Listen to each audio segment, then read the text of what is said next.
السلام علیکم ورحمۃ اللہ تعالی وبرکاتہ۔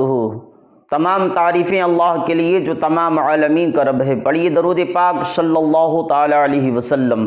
حضرات، آج ایک ایسی حکایت آپ کی خدمت میں لے کر حاضر ہوئے ہیں کہ انشاءاللہ تعالی اگر اس پر آپ نے عمل کر لیا تو آپ کی زندگی میں بھی چار چاند لگ جائیں گے اور مرنے کے بعد قبر میں اور میدان محشر میں بھی سرخروئی حاصل ہوگی۔ غور کر کر سننا میرے پیارے اسلامی بھائیوں۔ آج جو ہم پر کوئی اگر عہدہ آ جائے، اگر ہم بڑے آدمی بن جائیں، اگر پیسے والے بن جائیں، اگر مالدار بن جائیں، اگر طاقتور بن جائیں، تو ہم لوگوں پر ظلم کرنا شروع کر دیتے ہیں۔ کسی کو اپنی زبان سے، کسی کو ہاتھ پاؤں سے، کسی کو کسی طریقے سے اس کو مارنا، اس کو دبانا شروع کر دیتے ہیں۔ سنیں اسی طریقے کا ایک واقعہ۔ ایک بادشاہ تھا جس کا عالی شان محل تھا، عالی شان اس کا مکان تھا، اپنے محل میں رہا کرتا تھا۔ ایک دن اس کے دل میں خیال آیا کہ چلو آج بستی کا معائنہ کیا جائے۔ جیسے ہی گھر سے نکلا، کیا دیکھتا ہے کہ اپنے محل کے قریب میں ایک جھوپڑی نظر آتی ہے۔ لوگوں سے پوچھا، اپنے وزیروں سے پوچھا، یہ جھوپڑی کس کی ہے؟ اللہ اکبر! وزیروں نے کہا، بادشاہ سلامت، یہاں ایک ضعیف بڑھیا رہتی ہے جس کا کوئی نہیں ہے۔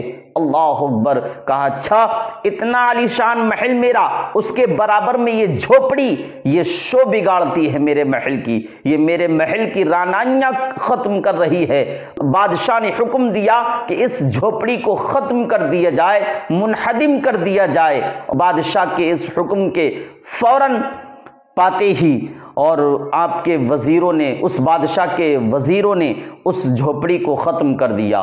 شام کے وقت جب بڑھیا واپس آئی تو کیا دیکھتی ہے کہ ایک چٹیل میدان پڑا ہوا ہے، ایک صاف میدان پڑا ہوا ہے۔ جہاں جھوپڑی تھی وہاں جھوپڑی کا نام و نشان نہیں ہے۔ دیکھ کر حیرت میں پڑ گئی، لوگوں سے پوچھا، اے لوگو، میری جھوپڑی کہاں گئی؟ تو کہا، تمہاری جھوپڑی کو بادشاہ نے ختم کرا دیا ہے، تمہاری جھوپڑی کو بادشاہ نے منہدم کرا دیا، مٹیا میل کرا دیا۔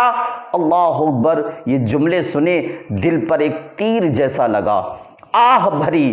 سننا میرے پیارے اسلامی بھائیوں، کسی مظلوم کی آہ کے شکار مت ہو جانا، کسی بے بس کی آہ کے شکار مت ہو جانا۔ اگر تم کسی مظلوم کے آہ کے شکار ہو گئے تو سمجھ لینا تمہاری آخرت بھی برباد اور تمہاری دنیا بھی تباہ و برباد۔ سنیں اسی طریقے کا واقعہ۔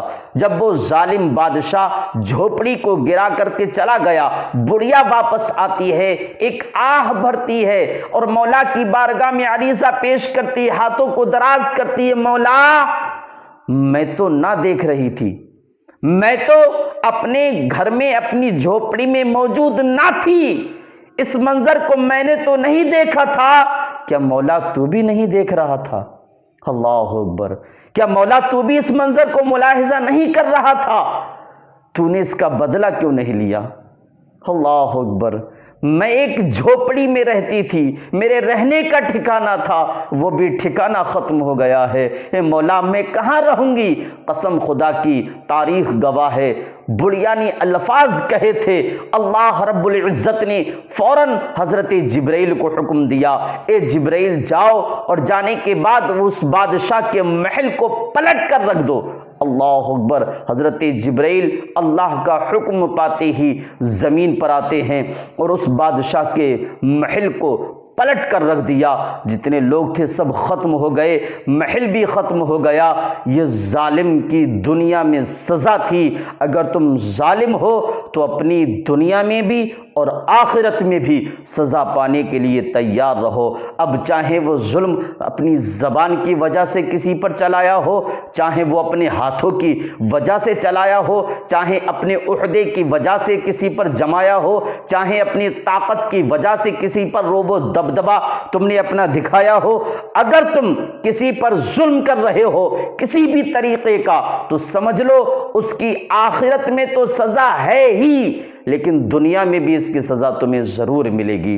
تو چاہیے ہمیں اور آپ کو خدا را کسی کا دل نہ دکھائیں، کسی کے دل کے ٹکڑے ٹکڑے نہ کریں، کسی کے دل کو تکلیف نہ پہنچائیں۔ اگر دل کو کسی کے ٹھیس پہنچا دی، کسی کے دل کے ٹکڑے کر دیے، اگر اس نے آہ بھر لی تو قسم خدا کی ہم دنیا میں بھی برباد اور آخرت میں بھی برباد۔ تو میرے پیارے اسلامی بھائیوں، اپنی آخرت کی تیاری کریں، کسی پر ظلم نہ کریں۔ اللہ تعالی ہم سب کو نیک عمل کی توفیق عطا فرمائے۔ استغفر اللہ ربی من کل ذنب واتوب الیہ۔ السلام علیکم ورحمۃ اللہ تعالی وبرکاتہ۔